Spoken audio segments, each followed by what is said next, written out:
What the learners think? Well, they don't want anything to do with any kind of process. They just want access to the course right away. They want access to the material. They want all of it, and they want to get to the outcome.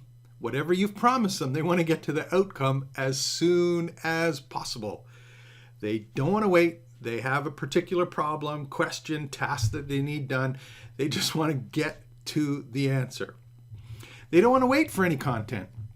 Often when we started doing, mini courses or courses, often it was like day one you got this video, and then you had to wait 24 hours, and then a second video came, or you had a 7-part email series where it's like day one you got the first paragraph of the answer, day two you got the second paragraph, and people had to wait 7 days to get the content.